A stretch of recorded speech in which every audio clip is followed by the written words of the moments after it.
Vamos lá, pessoal. Seguinte, aula de hoje, teorias evolutivas. Olha só. Sabe-se que os seres vivos sofreram mudanças ao longo do tempo, certo? Então a gente sabe que os seres que hoje existem nem sempre foram assim. Eles eram diferentes no passado. E as explicações sobre como tais mudanças acontecem são sistematizadas pelas teorias evolutivas. Existem várias teorias evolutivas, a gente vai conversar sobre as três mais conhecidas aí, mais importantes para a gente aqui no nosso curso. Tá? A primeira delas, Lamarckismo, ou simplesmente teoria de Lamarck. Tá?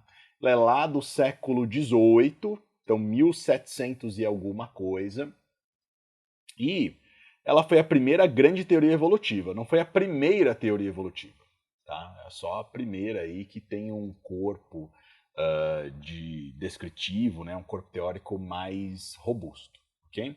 Então vamos lá. Para o francês Lamarck, o meio impõe hábitos que resultam no surgimento de novas características. Vamos entender isso aqui melhor. Imagina esse elefantinho aqui, ó que simpático ele. Imagina que por algum motivo ele precisa usar bastante a orelhinha dele. A orelhinha não, né? Já tá meio grande esse negócio. E sei lá, porque tem muita mosca e a orelha ajuda a espantar a mosca. Tô dando um exemplo esdrúxulo, tá? Então, pelo uso, essa orelha aí, ela vai aumentar de tamanho, vai ficar mais robusta, tá? Lamarck não falava de uma mudança tão drástica quanto essa imagem, tá? Que a coisa tá meio exagerada, só para a gente conseguir compreender melhor a perspectiva dele.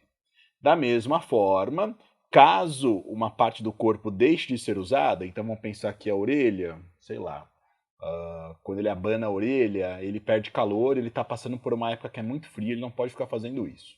Então, por desuso, deixando de usar, a orelhinha dele está ficando menorzinha. Tá? Então, reparem que o meio está impondo hábitos que estão resultando em novas características, certo? Isso aqui é o que a gente chama de lei de uso e de desuso. Tá?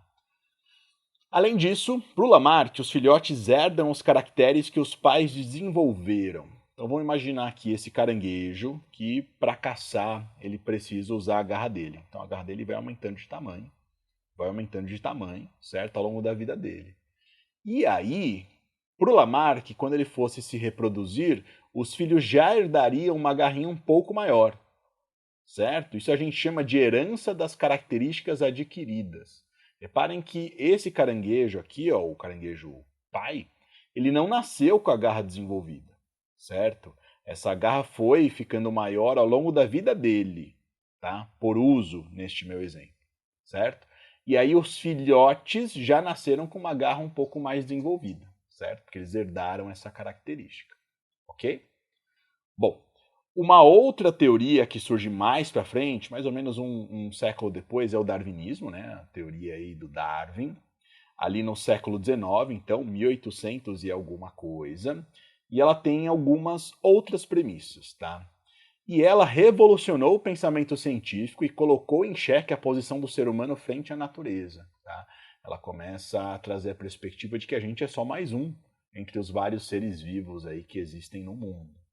Então, para o Darwin, uma espécie sempre se origina de outra, e, portanto, todos os seres possuem uma relação de parentesco evolutivo. Tá? Então, o Darwin ele começa a trazer essa perspectiva de árvore da vida, onde os seres uns vêm dos outros e tudo mais. Né? Então, ele traz a ideia de ancestralidade comum. Esse é um dos pilares do darwinismo, a ideia de que os seres eles têm uma origem comum. Tá? Além disso, para ele, os seres de uma população não são idênticos e as características possuem variação entre indivíduos. Então, olha para essas mosquinhas aqui. Ó. Se a gente olha para elas, cada uma delas tem algo de diferente.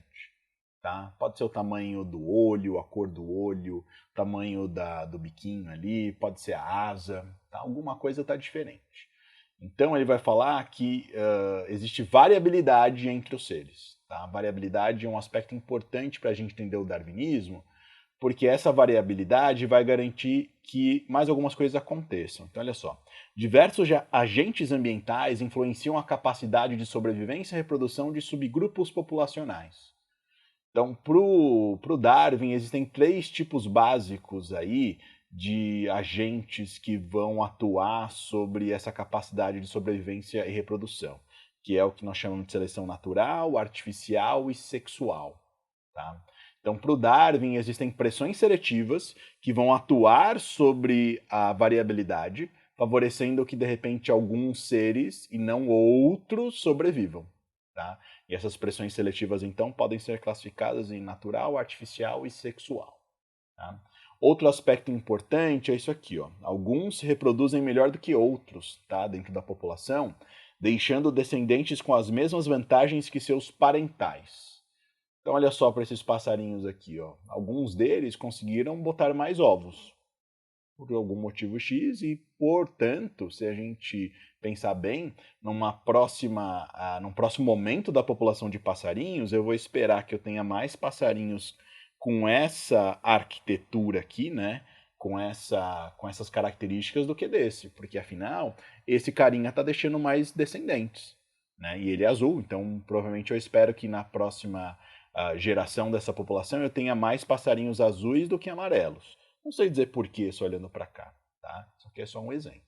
E a gente chama isso de reprodução diferencial, tá? Então esses são os principais pilares do darwinismo, ok?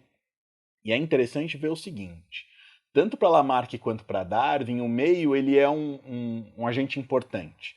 No caso do lamarquismo, o meio impõe hábitos, né, que vão acabar influenciando as características que o indivíduo vai acabar adquirindo. Enquanto para o darwinismo, o meio, né, ele influencia a capacidade de sobrevivência e reprodução. Tá? Ele vai ser, então, agente seletivo. Tá? Além disso, vale frisar que tanto o lamarquismo quanto o darwinismo não usam termos como DNA, genes e mutações, porque esses termos eles surgem depois, tá, dentro da história da ciência. Então, eles explicam os seus mecanismos evolutivos por uma perspectiva que não se vale desse tipo de conceito, tá bom?